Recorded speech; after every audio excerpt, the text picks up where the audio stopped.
Hi, my name is Leah and I'm a qualifying social worker in Toronto, Canada. Today, I'm going to be doing a deep dive into the psychology of the new Avatar movie, Fire and Ash, no spoilers. Fire and Ash is an incredible movie that takes you on an emotional roller coaster in the best possible way.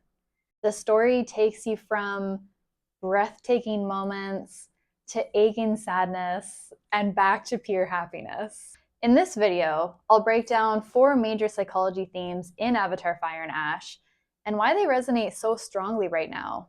One of the strongest emotional undercurrents in Fire and Ash is anxiety about what's coming next.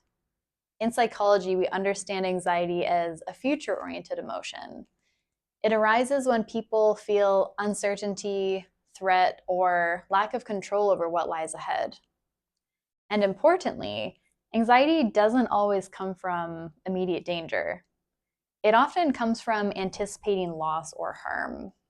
James Cameron has talked about growing up during the Cold War and realizing early on that the world wasn't guaranteed to be safe. That realization that there are forces larger than us that could change everything is deeply embedded in this film.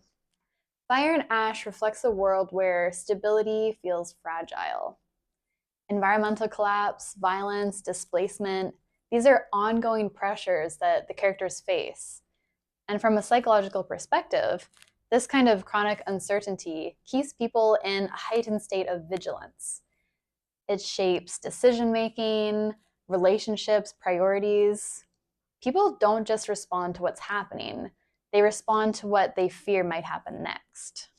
Another thing that James Cameron has talked recently about is feeling a deep concern for the way our world is going and how many of us are living in this anxious state more than ever, worrying about things like climate change, AI, political and economic instability.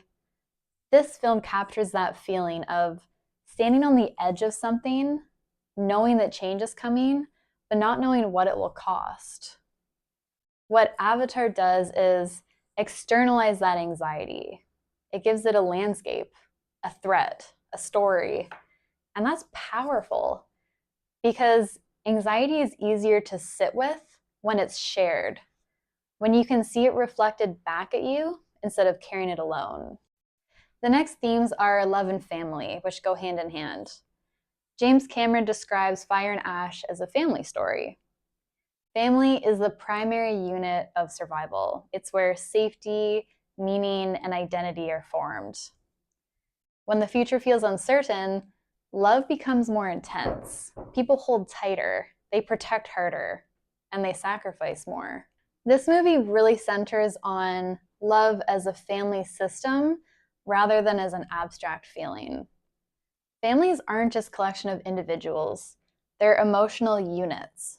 When one person is threatened, everyone feels it. When the environment becomes safe, family roles start to shift. And you see this throughout the film.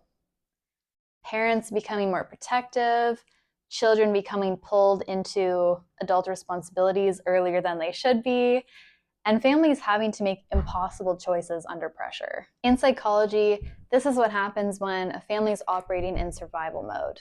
The usual balance changes. Some people become overprotective, others withdraw, some take on roles they didn't even choose. What makes this especially powerful is that the love in the film isn't idealized. Love is strained, love is tested. It's shaped by fear and loss. It's real. The film shows that love can be grounding, but it can also be urgent, fearful, reactive, especially when there's a sense that something precious could be taken away. The next theme is grief. Fire and Ash is full of loss, but what's striking is how little time there is to process it. In psychology, this kind of grief, grief without any pause, often becomes complicated. It doesn't typically resolve. It settles into the body. Compounding grief occurs when multiple losses happen close together before the nervous system has had time to integrate the first one. Instead of grief being processed sequentially, it stacks. Each new loss reactivates that previous one, not just emotionally, but physiologically. We see characters in Avatar who don't have space to mourn or to ritualize or to make meaning. And when grief is rushed or suppressed, it can show up as anger, emotional distance, or numbness. Grief here isn't just personal, it's collective. It's about losing ecosystems, cultures, ways of life.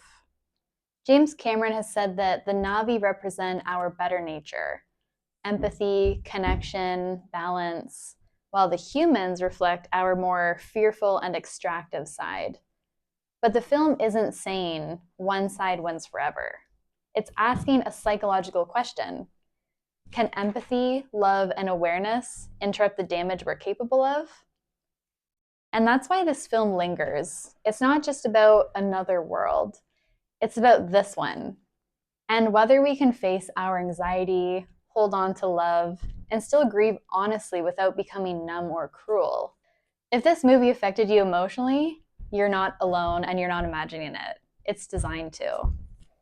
Thank you so much for watching. I hope you enjoy Fire and Ash as much as I did and that you can take something away from it.